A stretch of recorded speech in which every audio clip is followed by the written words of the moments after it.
అందరికీ జై శ్రీరామ్.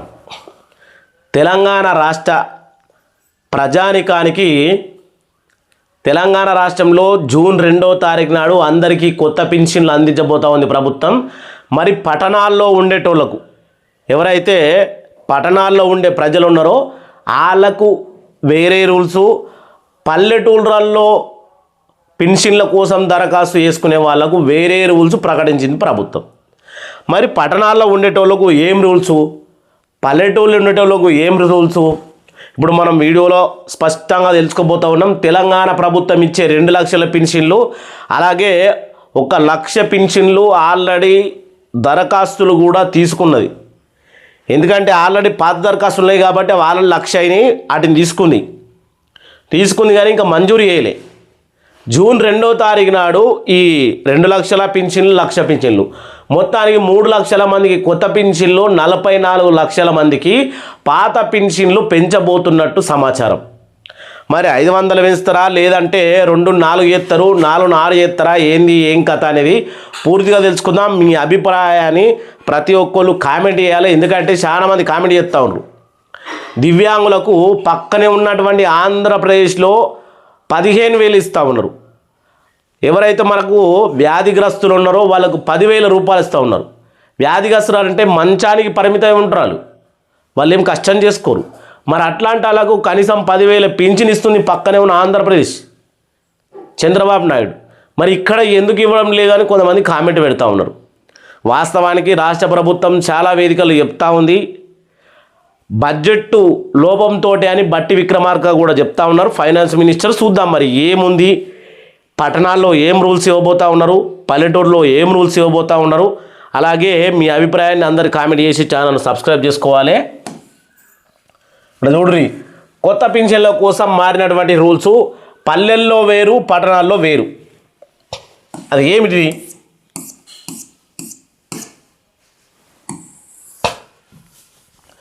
తెలంగాణ నగరాలు అలాగే పట్టణాలలో పింఛన్ల పంపిణీకి కొత్త రూల్స్. ఇకపైన ఫేషియల్ రికగ్నిషన్, దీనికోసము తెలంగాణ ప్రభుత్వం పింఛన్ల విషయంలో కీలక నిర్ణయం తీసుకుంది. గ్రామీణ ప్రాంతాల్లో అమలు చేసినట్లుగా నగర పట్టణాల్లో కూడా ఫేషియల్గా రికగ్నిషన్ విధానాన్ని అమలు చేయాలని నిర్ణయము తీసుకున్నారు. త్వరలోనే ఈ విధానాన్ని అమలు చేయాలని నిర్ణయించిన ప్రభుత్వం అధికారులు, ఉద్యోగులకు తగినటువంటి శిక్షణ కూడా ఇస్తూ ఉందట. అనంతరం జిల్లాల్లో సిబ్బందికి శిక్షణ పూర్తి చేసిన అలాగే కొత్త విధానాన్ని అమలు చేస్తారు.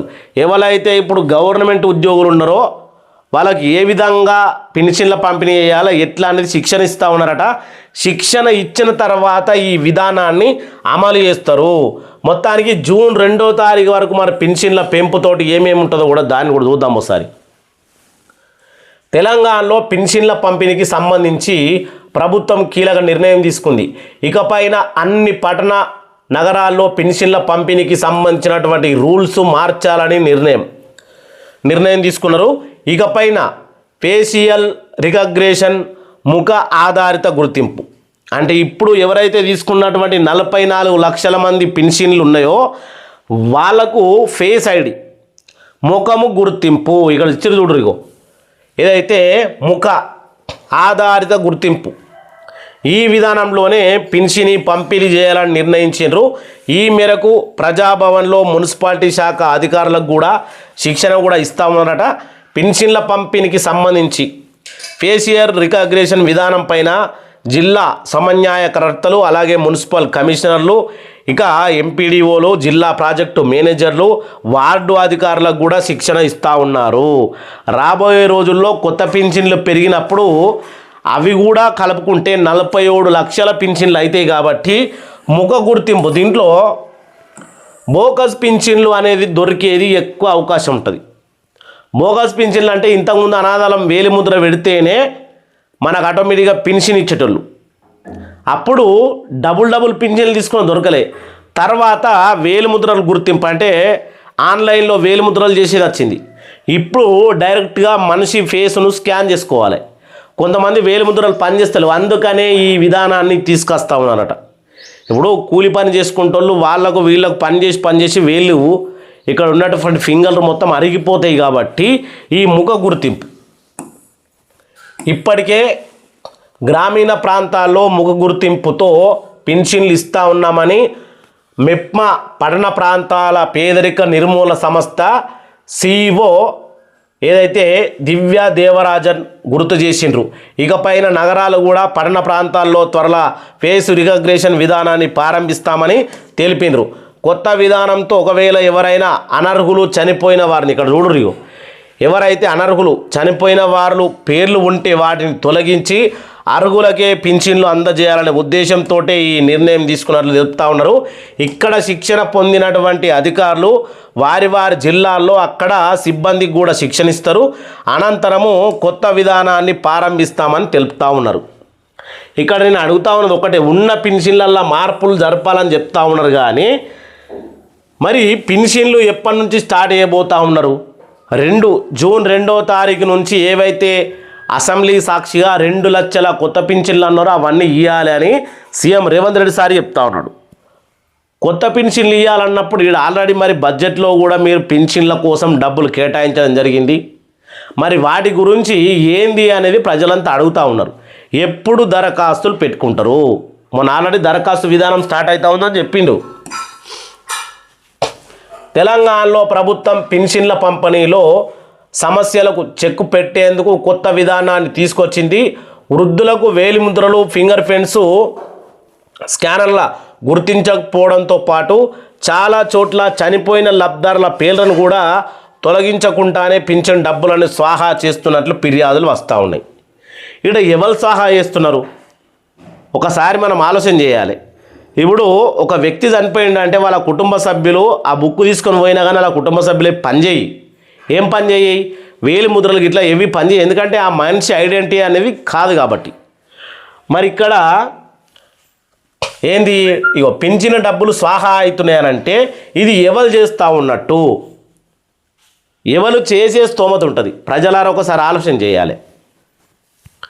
ఇక చాలామంది ఈ సమస్యల కారణంగానే పింఛన్లు తీసుకోవడం లేదట. అందుకే తెలంగాణ ప్రభుత్వము సమస్యలను పరిష్కారం చేసేందుకు ఫేస్ రికగ్నిషన్ ఆధారిత పింఛని పంపిణీ గ్రామీణ ప్రాంతాల్లో అమలు చేస్తుంది. ఈ కొత్త విధానంతో పింఛని పంపిణీ సమయంలో వేలి ముద్రతో పని లేకుండా పోయింది. ఇక లబ్ధారులు కూడా యాప్ ద్వారా ఎలాంటి ఇబ్బందులు లేకుండా పింఛన్లు తీసుకుంటా ఉన్నారు. ఇది పట్టణాల్లో లేదట, పల్లెటూళ్ళలో పెట్టిండ్రు. పల్లెటూళ్ళలో పెట్టినప్పుడు మరి పట్టణాల్లో కూడా పెట్టాలి కదా అని చెప్పి ఇప్పుడు ఎవరెవరో మాట్లాడి మరి ఒత్తిడి తీసుకొస్తేనా లేకపోతే ఇంకేమైనా జరుగుతేనా ఇప్పుడు ఈ విధానాన్ని తీసుకురాబోతా ఉంది తెలంగాణ ప్రభుత్వం. ఇక్కడ పింఛన్లు స్వాహా చేస్తూ ఉన్నారు అంటుంది. ఎవరు స్వాహా చేస్తూ ఉన్నారు?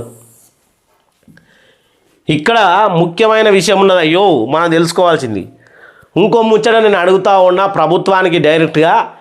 ఇప్పుడు ఏప్రిల్ అయిపోయిన తర్వాత మే 1వ తారీఖు నుంచి కొత్త పింఛన్లకు దరఖాస్తులు అన్నటువంటి ఈ ప్రభుత్వము కొత్త పింఛన్లకు అసలు దరఖాస్తులు ఎప్పటి నుంచి, దాని గురించి ఏమైనా ముచ్చట చెప్పేది ఉన్నదా అని ప్రభుత్వానికి ప్రజల తరపున అడుగుదాం.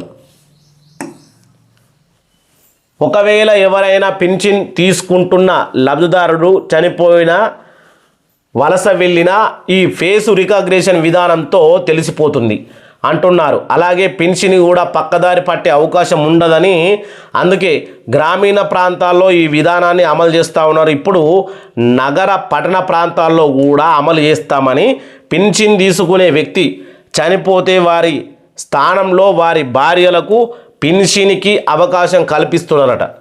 ఎవరు కల్పిస్తున్నారు? అసలు పల్లెటూళ్ళల్లో భర్త చనిపోతే వాళ్ళ భర్త పింఛన్లో భార్యకు స్థానం కల్పిస్తున్నారట. ఎవరు కల్పిస్తున్నారు? ఇది పేద ప్రజలతోటి అయ్యే పనా? కాదు. మరి ఎవరు చేస్తూ ఉన్నారంటే దీంట్లో ఇక మనం పేరు పెట్టి చెప్పాల్సిన అవసరం లేదు. ఈ పింఛన్ల మీద పెద్ద అధికారులు ఎవరైతే ఉన్నారో వాళ్ళకు సంబంధించిన వ్యక్తులు ఉంటే వాళ్ళకు మాత్రం చేస్తారు. పల్లెటూళ్ళల్లో ఎవరు కూడా భర్త చనిపోతే భార్య చనిపోతే భర్త తీసుకునేంత తెలివి పల్లెటూళ్ళలో ఉన్న ప్రజలకు లేదు. అది గ్రహించాలి. ఇక ఆ స్థానంలో భార్యలకు పింఛన్ అవకాశం కల్పిస్తున్నారట.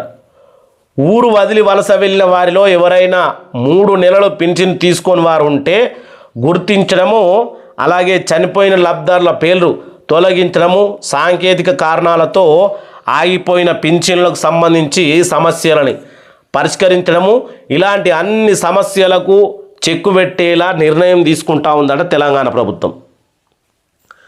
ఉన్న 44 లక్షలకి వెళ్ళి మరి ఎన్ని బోగస్ పింఛన్లు ఉన్నాయి, ఏం కథ, ఏం లెక్క, అవి డివైడ్ చేసి కొత్త పింఛన్లు అర్హులు ఎవరైతే ఉన్నారో పేద బడుగు బలహీన వర్గాలు వాళ్ళకు కూడా ఇవ్వాలని కోరుకుంటా ఉన్నాం. మొన్న ఇంకో ప్రకటన కూడా చేశారు. ఏమని, ఎవరికైతే లేబర్ కార్డు ఉంటుందో అంటే భవన నిర్మాణ కార్మికులు, అలాగే అసంఘిత రంగాల్లో పనిచేసే కార్మికులు, వీళ్ళందరికీ కూడా పింఛని ఇవ్వాలి, వాళ్ళ బతుకులు కూడా భారంగా మారుతూ ఉన్నాయని. నిజంగా అసలు ఇవ్వబోతా ఉందా? ఆంధ్రప్రదేశ్లో అమరావతి బాధితులకు 4,000 చొప్పున పింఛన్ ఇస్తూ ఉంది, ఓన్లీ అమరావతి బాధితులకు.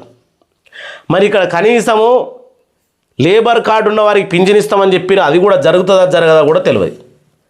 తెలంగాణలో ఇప్పుడున్న పరిస్థితులను బట్టి ఆ రకంగా జరుగుతూ ఉంది.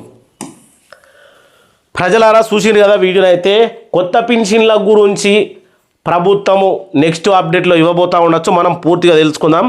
అసలు పాత పింఛన్లలో పందికొక్కులు మోపైనాయి అని దీని గురించి మాట్లాడిన విషయము. పాత పింఛన్లలో పందికొక్కులు మోపైతే వాటిని ఏరేసి సుక్కాగా ఉన్నటువంటి అర్హులైనటువంటి వారికి పింఛన్లు ఇవ్వాలని కోరుకుంటా ఉన్నాం. అందరికీ ఈ వీడియో కూడా అందరికీ అవసరం పడుతుంది. వీడియోని అందరికి షేర్ చేయండి, ఎందుకంటే ఈ విధానాలను తెలుసుకుంటేనే మనం కూడా భవిష్యత్తులో ముందరికి వెళ్తాం. జై శ్రీరామ్, జై శ్రీరామ్, జై హింద్.